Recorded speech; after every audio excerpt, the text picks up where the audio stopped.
Ravi, or the guy that I sit next to, I bounced those two names off of him before, saying kind of don't forget about their emergence. I think Keelan Smith is a guy that could be as good as how he can handle the rigor will allow him to be. You know my affinity for Quinn Clark. Were you taken aback that he said, I don't really want to mention names, but then did mention names? Yeah, I thought it was It's not funny to really say. he said this is not really Well, his, Rule brought him up earlier this week too. you know. Yeah, like I think that's my biggest like I figured Quinn would be in the mix. I kind of wondered where Keelan kind of fit into the receiver room now. And I think it is very, I mean, we all know this. I mean, the staff is very intentional in who they mention and why they name certain names. I think it's been very intentional in praising Keelan for the work he's done over the last year or so. Specifically, it sounds like over since, DeKeel Shorts joined the staff and what he's done over the last few months. Um, it makes the competition at wide receiver all the I mean, like I think it just convolutes that competition a little more because it's like, okay, well, yeah, you cannot forget about a Keelan Smith or a Quinn Clark, even though you have exciting young players like Jeremiah Jones and Cortez Mills on the roster. Like I think Keelan's one that's been discounted, but then you go back and watch the high school tape, you look at the overall body of work and what he has to work with. He's a very sound prospect, just a very like all around sound prospect. It's not like, oh yeah, Quinn Clark's big and tall and explosive. Oh, Jeremiah Jones is big and fast. It's like, no, Keelan Smith can do a lot of different things really well. He's a pretty solid route runner, pretty solid at the point of attack, or at the catch point.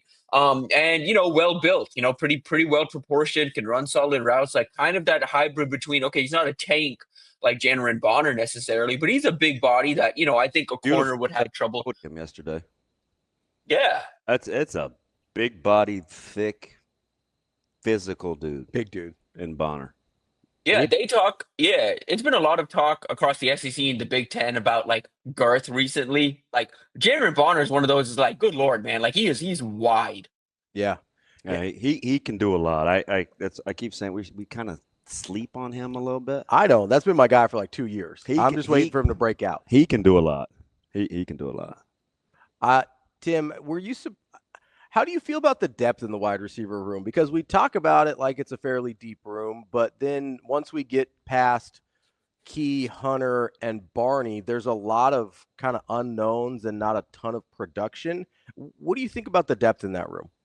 Yeah, I think it is unknown, but I mean that's everywhere right now. It's a lot of positions right now. And I think when you look at the talent in the room, I don't really have an issue with or like I don't really have any issues with projecting some of these guys specific like okay, I think Cortez Mills is going to be ready to play at some point, if not very early in the year. Like I just think I'm pretty confident in the type of prospect he is. He's pretty confident in himself. I'm pretty confident that he's going to have again if they weren't so deep, he would have had like a Ja'Cory Barney type freshman impact. How big of an impact he has now that the room is deeper, we'll see. But I think he's a guy that's going to translate and be fine. Quinn Clark, I think you have to kind of be a little confident in the different body type, the added weight he has, and I think on top of all of this, I think my confidence lies in one, Dana Holgorsen's offense has made it relatively simple for these guys in the sense that they just have to master these routes. It's not, okay, well, I'm getting thrown in the field and I have to do all these different things. I have to remember this play from this install way back. It's like, no, you just have to know these routes. And two, you have a established wide receiver developer in DeKeel Shorts and Andrew Verbois. You have those guys working with them now, where I do think come season, come Cincinnati game, I think this group is going to be ready beyond the top three. I think they're going to be six plus deep at receiver, where they can put any of those six out there. They're pretty confident in what those guys can do. Tim, I'm going to read you off some heights and weights here for a second, okay? 6'2", 225. You've got 6'5", 210, 6'1", 205, 6'4", 225, 6'3", 210. Those are some of your receivers for Nebraska. That's a pretty huge group. Yeah. Yeah, they have not had sides like that in a good bit. At least established sides like that. They've had bigger guys, but like the Omar Mannings and so on and so forth. But no, not established Well, on sides like like one this. at a time, right? They haven't had. Right. I just named 5 guys. Yeah, exactly. That was Bonner, Hunter, Smith, Clark, and Jeremiah Jones. And Hunter doesn't look like a big guy. He's pretty good size though. He's physical. Yeah, he's physical. He's definitely that. Let me ask you something, TV. Obviously, with the news of Markway, I'm obviously on your guys' board. It was long rumored, and people wanted verification. We finally got official word. When does it change the way that you feel about the tight end room, or do you now put the fact that Rule, outside of, I feel like me, is the only person that's brought up Ingerson? Rule brought him up the other day as a guy that they think is going to be a fantastic player. Do you look at the next man up mentality in the tight end room like that, or do you think to yourself, okay, this is kind of an inexperienced room in terms of production anyway? Shoot, we got to keep everybody healthy. Like, how did that kind of land as you looked at all the comments about that tight end room for this past week? I think on one hand, it's kind of like what Dana said yesterday of just like what's next. What's next. You kind of have to look at, okay, how do you lost this guy? How do you look at the room moving forward? Weirdly, what it did for me in terms of projecting the room for 25, I kind of figured with, if healthy, with Markway, Lindenmeyer, Nelson, Harburg, if Nebraska was ever in like a tight spot or needed to throw a changeup out there or just needed something out there, I felt their strength would be the tight. Like it's like, okay, well, we just need something. We need a play, 12 personnel. That's kind of what I felt going into the year. Now with Markway down and you have an established tight end in Luke Lindemeyer, you have talent but unproven talent in Carter Nelson and Heinrich Harburg. Now I'm like, okay, well, I think they're going to live out of 11 a little more. Like, not to say they're not going to play a whole bunch of 12 and 13. I just think, and maybe this is just my personal theory, I just think Markley was the established type tight end that gives them something as both a pass catcher and a blocker. That now it's like, okay, well, now we have to make sure Carter Nelson is up to speed. Now we have to make sure Heinrich is ready to go as a blocker. Now we need to make sure Ingerson is ready to go as a pass catcher on top of being a pretty solid blocker. Yeah, Just at he's the one in the room that's not like the others. right Like now, exactly. he's a Yeah, legitimate mauler. right. So that's where, like, that's what I'm saying. When you need something in the pass game, it's like, okay, well, yeah, maybe they come out in 12, but it's like, okay, it's Ingerson who's staying in line to block as like a essentially sixth offensive lineman. Like, maybe that's just me. Maybe that's just like, again, like overthinking it a little bit. But my first thought was, oh, well, that's an established name gone. They really need Carter Nelson and Heinrich Harburg if they want to play as much 12 as they want to. Do you think that changes at all? I mean, we brought up the size we brought up the size at the wide receiver room. Not saying that they would switch positions with any of these guys, but do you think they might get a little more creative with some of the bigger guys like a Bonner and what they do with him as a result of this? I think so. I think that's just what I'm kind of expecting. I think again, the goal of this offense has always been to eventually get to position with this team in general has been to get somewhat positionless, and you have the body types to do that now with a Jenron Bonner. You throw in Isaiah Mosey as well as like you can kind of throw him in a couple different spots now. I kind of view, even though he's technically in the running back room now, I kind of view Mosey as like a souped up Jenron Bonner, like from a couple years ago, what they wanted Bonner to be, of like that kind of hybrid fullback type role. That's personally where I view Mosey. I think he's going to be kind of more like a dynamic, do it all type offensive weapon. But they are in that position now with the size at wide receiver, like you mentioned, with these different body types and skill sets at tight end, and all these different body types and running back, where they are somewhat positionless and they can line up in a few different ways, and you can get answers and you can get into like, okay, hey, here's a winnable situation against whatever defense you play through a multitude of different ways. The Saturday for you, Tim, I'm just kind of going through this in my head as we're processing the hype machine, right?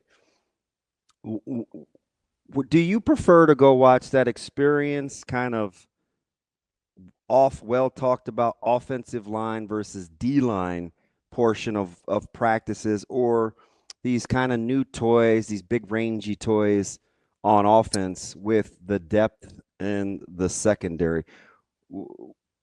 As from a viewing standpoint, to tell you what you need to know about this football team? I mean, it's the Big Ten. It's going to be the trenches, offensive line, defensive line. Like I'm weirdly, we've talked a lot about the depth in the wide receiver room. Even though it is unproven beyond the top three guys, I'm a lot more confident in the depth at wide receiver and DB right now than I am Mm, in the depth at offensive tackle and defensive line. mm. Tim, when you're looking at, let's talk defensive line for a second here, because until Coach Rule brought it up at Big Ten Media Days, I was pretty much the only person that was confident in it. Where is your biggest concern, though, on the defensive line? Is it you mentioned the depth of defensive tackle? Is it just unknown, unproven guys kind of out on the edges outside of like a Cam Lenhart who's played a decent amount? Like, where is your biggest concern there? It's confidence and aggression when Riley Van Poppel and Keona Davis are off the field. Like I think there's going to be moments where like both of those guys are off the field. I think ideally Nebraska would want to rotate where at least one of those guys is on the field. But where's the confidence? Where's the aggression at? If it's, like Elijah Judy, Dylan Parrott, and Cam Lenhart out there, can they break through the line and get to the backfield? Can they stuff a run at the line of scrimmage? It's all mentality at this point. I do think from a size standpoint, I'm pretty impressed with some of the work they've done along the D line. They do look like a Big Ten squad on both sides of the line right now. Like physically, they're there. They're where they need to be in terms of height and weight and all of that and strength. But what does this look like in practice? Can they hold up again, like as consistently? Because the thing about Nash and Ty and what you're having to replace is not just the general the players they both are. Like Nash was a space eater and a guy that could really kind of hold the line of scrimmage, and Ty was obviously the one penetrating the line. There was a natural aggressiveness there with Ty specifically that it's tough to replicate. I think Riley has that in him, or like RVP. I think you've seen that on tape, that he has that aggressiveness to him. I don't know about the rest of the line. I need to see that for myself before I'm ready to kind of just check that off for them. So, Tim, I want you to listen to something. I want to go back to offense for a second, because we talked about ad nauseum last year about, the quick game and why does it always look like the screens? And I was trying to explain the RPOs and the checkdowns, and we were thinking, big plays and getting vertical this year in the passing game, right? How do we utilize Barney and some of these guys? I want to play this response from Coach Holgorsen when talking about the offensive philosophy this year, and let me know what your thoughts are. Shane, roll that clip up when Coach Holgorsen was addressing getting vertical in the passing game. One of our goals as an offense is to become a little bit more explosive, with more explosive bodies. I think that'll naturally happen. Okay. But that's not what we're going to obsess over. We're not going to be reckless with our play calls just to try to get explosive plays. That will come situationally. That will come. Where that really shows up and your yards per play go up is just routine play after routine play after routine play. If it's a check down for 5 yards, that's good. That's better than an incompletion, right? Or that's better than a sack. So just focused on routine plays, taking what the defense gives you. If you do that consistently, those routine plays turn into big plays with good players. And I think we have good players that can turn routine plays into big plays. Thoughts? Yeah, that's confidence of a competent and well-polished offensive coordinator, like a guy that has done this at a very high level and knows what it takes to coordinate a elite type offense. Just and he's not wrong. Just no panic in the answer, right? Is very not at all. Yeah, I was like, okay.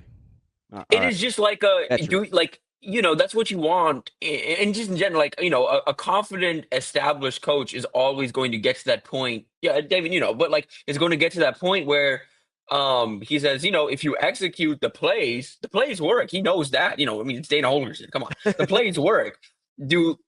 is Dylan Raiola going to be able to make the right reads? Are the players going to be able to turn, a short gain into a long gain? You have confidence on paper in Dane Keaton, Isaiah Hunter, Ja'Cory Barney, Heinrich Harburg, Emmett Johnson's ability to do that.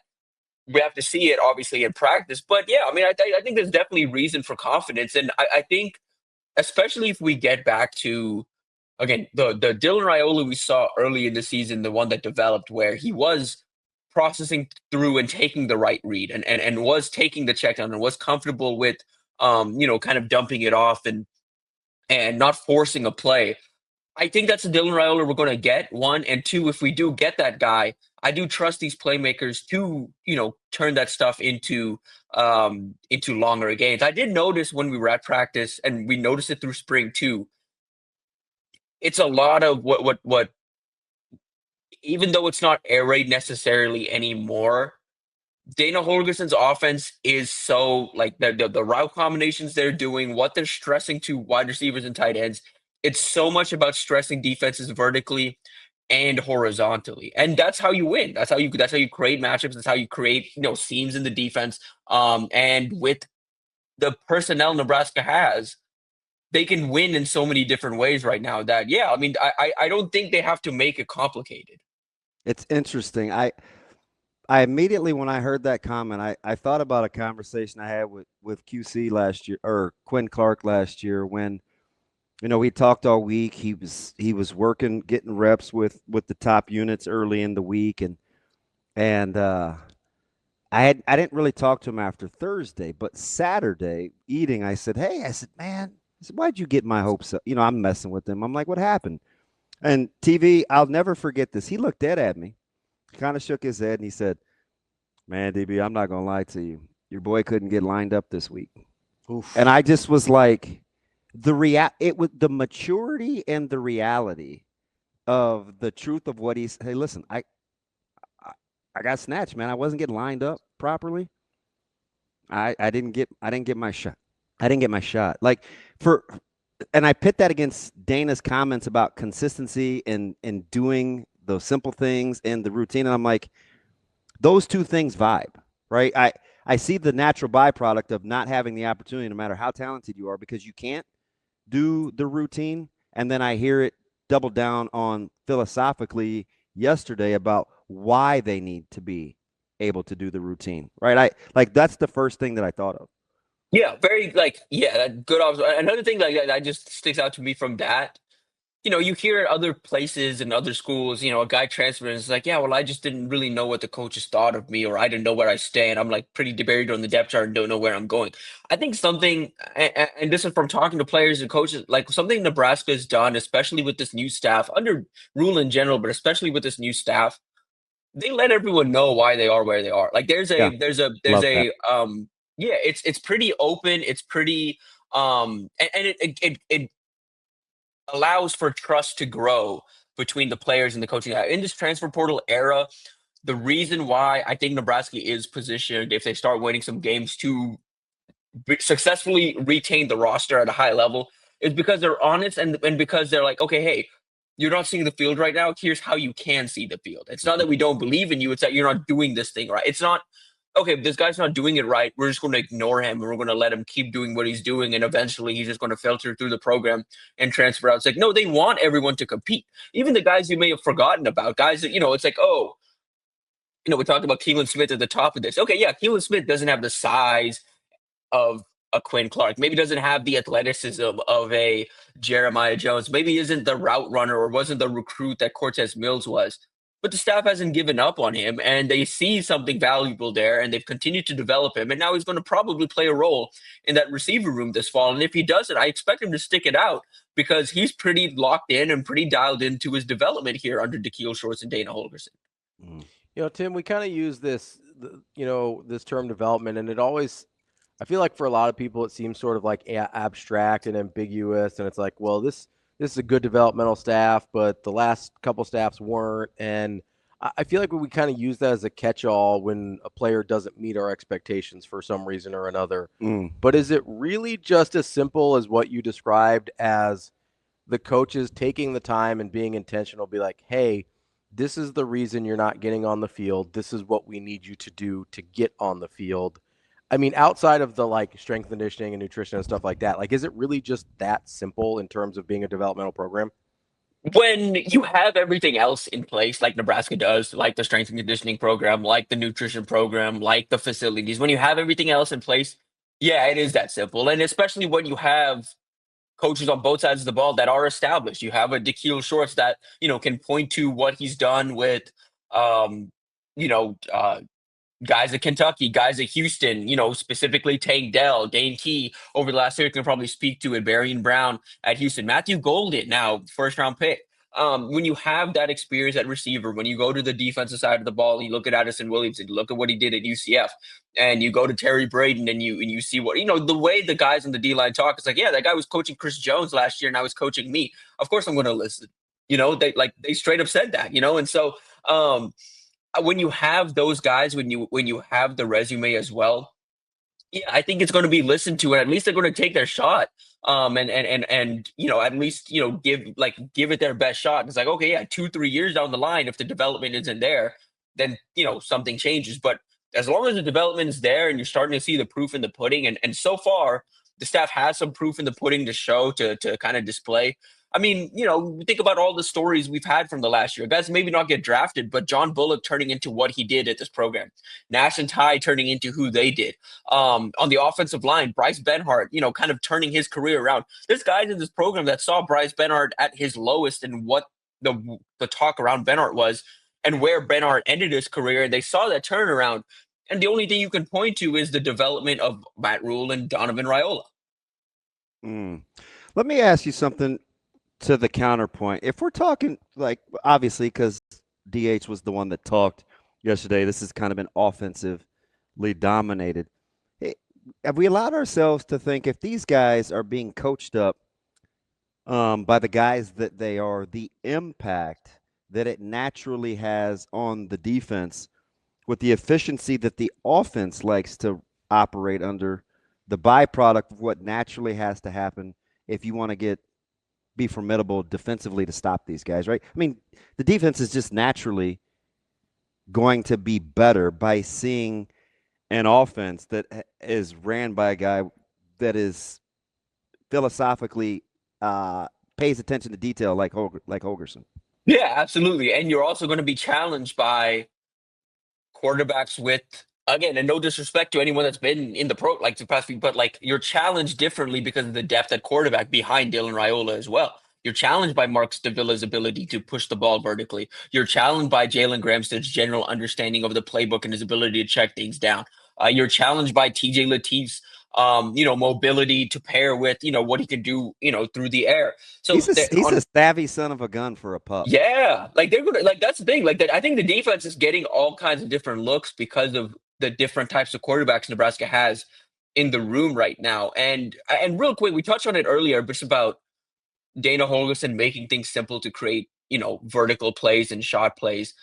I think if you zoomed out and you just kind of looked at it, there may be some whiplash within the fan base because 2 years ago, Nebraska was having to pull out the trick plays to create vertical because they just didn't have the quarterback back there to do it. They didn't have the protection up front. They didn't really have the weapons up front. It was like, oh no, we have to manufacture this shot play for Jalen Lloyd or Malachi Coleman. And now we're 2 years later. It's like, no, if they do their play, if they execute as they should, we'll have opportunities to get vertical. We'll have opportunities for explosive plays. It can come as maybe because that's why 2 years ago, the philosophy was, oh, you have to get as complex as possible. You don't have to do that anymore when you have playmakers. Tim, going off of DB's question here, one of the big issues with the defense the last couple of years has been, getting off the field on third down, giving up third down and longs and high leverage situations and things like that. To your point about the quarterbacks, do you think that that's naturally going to get better because they are facing, I mean, let's just call it what it is. They weren't facing guys in practice the last 2 years that were capable of making the plays that some of these guys they're seeing in games could make. Do you think having guys like Davila and Latif and Gramstad is going to help them in that area as much as anything? Yeah, absolutely. Just because there's going to be so many different looks. I think both sides are going to be sharpening what the third down look is. I think it's obviously been a point of emphasis. And I think it's just something that, again, they also get so many different looks. Like you have Dylan likes to take the deep shots sometimes, but for the most part, he's safe. He'll take risks only when he knows he can take those risks. But takes a comfortable play. Marcus is not like that. Marcus is going to push the ball. That's been him since high school. He's going to push the ball downfield. He's going to threaten you vertically. Bramstead's going to be ultra conservative, even more so than It's Dylan. And super so, accurate. And ball's coming out on time too. yeah, exactly. Like that again, that's the difference between those top three. I think you throw in the TJ, who kind of does all of that. He can create off platform if you blitz him and he's forced to run out of the pocket. He can do that. He can extend plays. He can do all these different things like Dylan can. I think Dylan and TJ are probably the closest in terms of play style and what they're able to do down to down. But they are going to be challenged in so many different ways that it will prepare them for what they see this year. When you face a Brendan Sorsby, who on third down, he's a threat with his legs, and his arm. Same goes for like a Bryce Underwood. And then you have, throughout the year, you're going to face different types of quarterbacks that, there are going to be quarterbacks on the roster that third and long or second and long, they're going to try and push you vertically where, Marcus is probably the better look there. Yeah, we saw that at USC, and they didn't make them pay. So, obviously they'll be better as well as Nebraska will, but that comes to mind as well. Let me get you out of here on this TV. When you talk about the big plays that will come and doing the routine and the offense versus the defense, how critical, because we don't talk about it a ton openly because we can't see it yet, and no pun intended. How just getting guys to the ground in space, right? Like that unto itself, this defense versus this offense, the big rangy bodies, the accuracy of the quarterbacks in the passing game, tackling in the open field and getting guys to the ground will be, in my opinion, be paramount for how I think they want to play defense. And you're getting a good look with the offensive versatility and what they can throw at you. Because it's all about space and pace for offense. Right. Right. Yeah. The offense wants to get the guys in space. Defense is trying to eliminate that. Yeah, I think it's going to create a bunch of looks. Yeah, I mean, I think the thesis of our conversation in general is like practicing against better players is going to make you better. And Nebraska has more talent on offense than they have in a while. That's going to naturally going to make the defense better, who in their own right has, at least at certain positions, has more talent than they have in years past. You talk about the defensive ends, you talk about the cornerback specifically. I think there's more talent in those rooms than years past. They may be unproven, but going up against Dane Keys, going up against Isaiah Hunters and Ja'Cory Barneys and the guys they face offensively is going to make everyone better. I mean, Dana said it, but yeah, I mean, competition and depth is going to make everyone better. And I think come the end of fall camp, I think it's going to be the reason why, you see more stories like Keelan Smith and Quinn Clark, where it's like, oh, this guy, you may have forgotten about him. Hey, here he is. Number 2 on the depth chart. Here, you know what I mean? Like, I think you're just going to see some of these guys that are hard workers, that are have put in the work and have committed themselves to their development, step up late in fall camp and into the season because they just continue to execute and deliver consistently. That's our guy, Tim Verghese, Inside Nebraska. Tim, great stuff as always. We'll talk to you next week. Thanks, TV. Appreciate you guys. See you.